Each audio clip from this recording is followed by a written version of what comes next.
We begin with updates on Typhoon Kamaki. The typhoon struck Gia Lai and Đắk Lắk provinces in Vietnam's Central Highlands on the evening of November 6, producing gusts up to level 14 or 135 to 149 kilometers per hour and heavy rainfall. Well, according to reports, Typhoon Kalmaegi left one person dead and one injured, and thousands of roofs toppled. Deputy Prime Minister Trần Hồng Hà visited several areas in Quy Nhơn Ward, Gia Lai Province late in the day to assess the impact of Typhoon Kamaki. The storm brought powerful winds that uprooted trees, toppled lampposts and billboards, and also blocked major roads. Prolonged heavy rain also caused flooding in parts of Quy Nhơn and Quy Nhơn Đông wards. And after making landfall in central Vietnam, Typhoon Kamaki brought heavy rain and severe flooding. More now from Quảng Ngãi and Gia Lai Province. We take a closer look in the footage. Many eastern areas of Gia Lai Province lost power after Typhoon Kamaki made landfall. Strong winds also damaged houses, shops, and public facilities. According to an initial report from the Department of Dike Management and Disaster Prevention, 2 people were injured while securing their homes and belongings in Quy Nhơn Ward and Tuy Phước Commune. Typhoon Kalmaegi has also brought high tides that caused coastal erosion and flooding in several coastal parts of Quảng Ngãi province. In Southern Ward last night, more than 110 households in Cồn Hamlet were flooded, with water levels reaching up to 1 meter in some places. Many families had to evacuate during the night, leaving their belongings behind. Authorities have urged residents to stay indoors until the water recedes. What's in the focus now is how Typhoon Kamaki developed. Nguyen, what do you have for us? Well, Khánh Minh, the relief news here is that by 4 a.m. today, the typhoon center had moved into southern Laos and weakened into a low-pressure system. As a result, strong winds in the eastern parts of Quảng Ngãi, Gia Lai, and Đắk Lắk provinces have gradually subsided. However, the typhoon's moist cloud circulation is still covering much of the area from Hue City to Khánh Hòa province.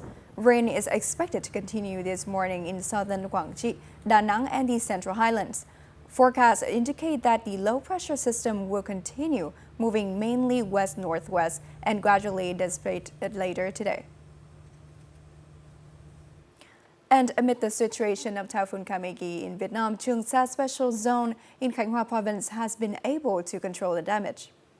Yes, wind and Typhoon Kamaki swept across the Spratly archipelago on Thursday morning, leaving some trees knocked down and toppled. But thanks to early warnings and preparations, all boats, houses and residents' property in the area remained safe. More than 300 fishing vessels with over 3,000 fishermen taking shelter at islands such as Song Tử Tây, Sinh Tồn, Trường Sa, Đá Tây are all secure. Authorities continue to strictly enforce mooring and storm shelter measures until the storm fully subsides.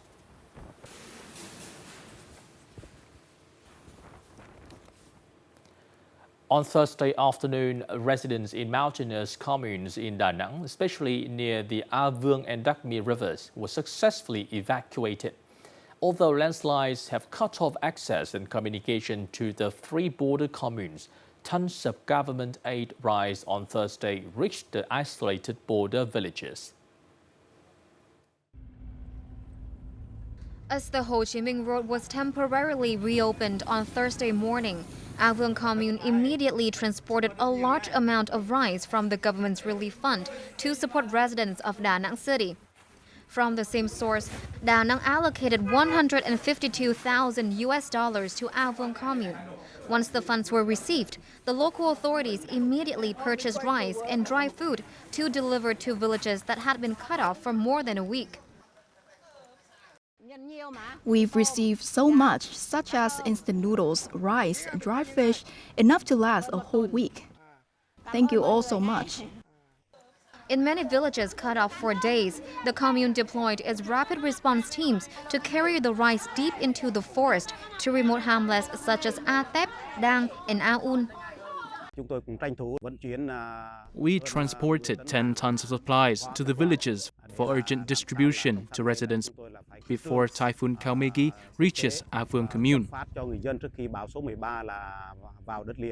To ensure rice from the government's relief fund reaches border residents as quickly as possible, authorities in Avon commune divided the supplies into smaller loads for transport by motorbike, car, and even on foot.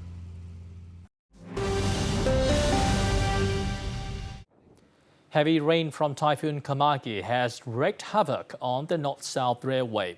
In Đắk Lắk and Gia Lai provinces, floodwaters eroded the railway foundation, making it impossible for trains to pass.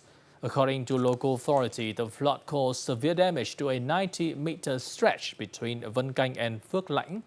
In some areas, the track bed was washed away completely, leaving the rail suspended in mid-air. Repairs are expected to take several days. Meanwhile, many passenger and freight trains are now stuck along the route. The railway sector plans to transfer passengers across 8 affected trains between Tuy Hòa and Diêu Trì stations. They also announced the cancellation of the Ho Chi Minh City Đà Nẵng route and the Hanoi Ho Chi Minh City route for today. Alongside Typhoon Kamaki's impact, high tides in southern Vietnam have reached alarming levels. On Thursday afternoon, record-breaking tides submerged large parts of Ho Chi Minh City, causing severe flooding that disrupted daily life and traffic. Water levels reached up to 60 centimeters in some areas, the highest ever recorded in the city. According to the Southern Regional Hydrometeorological Center, water levels peaked at 1.78 meters, nearly 0.18 meters above the third warning level. Flooding is expected to continue as high tides combine with heavy rainfall from Typhoon Kamaki. And the Directorate for Roads of Vietnam has announced a comprehensive inspection of bridges and river crossings across the central region to assess structural integrity and safety following the storm. The review will focus on large or vulnerable bridges, especially those damaged or threatened by flash floods and rising river levels.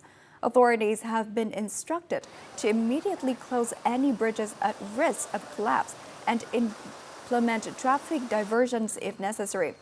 The Directorate has also directed regional road management units and local construction departments to prioritize repairing damaged transport infrastructure, particularly along expressways, National Highway 1 and the Ho Chi Minh Road. And the recent storm Kamagi was just one among natural disasters that hit Vietnam this year, leaving devastating consequences. That's right, Winchen. And the latest agriculture report shows about 635,000 hectares of rice, vegetables and other crops were affected. After the storms, local authorities moved quickly to get farmers back on track and restore supplies. This farmer in Mê Linh, Hanoi has 1 hectare of radish fields. The floods wiped out most of it. Last year, the entire field yielded 25 tons. This year, less than half that. Last year, it was the second crop season, so we had plenty of vegetables. This year, the storms destroyed a lot, so vegetables are scarce. We harvested around 4 tons. Prices last year were about 5,000 to 6,000 dong per kilogram. This year, it's 9,000 to 10,000. Most vegetable farmers in the flooded area suffered heavy losses. At Dong Cao Cooperative, 70% of their 200 hectares of vegetables were damaged. Once the waters receded, members quickly cleaned their fields and planted short-cycle vegetables. The cooperative now supplies 50 to 60 tons of vegetables to the market each day. After the storms, we plowed and replanted the soil. It's been 28 days now. Prices are around 7,000 to 8,000 dong per kilo, and buyers come directly to the field. Other areas are still being replanted. Farmers are harvesting short-cycle vegetables, and we encourage them to keep planting more to prevent supply disruptions. This will help stabilize vegetable prices in Hanoi and surrounding provinces. Supply disruptions after the storms caused vegetables to become scarce and prices to surge, but the market is gradually stabilizing as fields recover and transport routes improve, bringing fresh produce back to the city.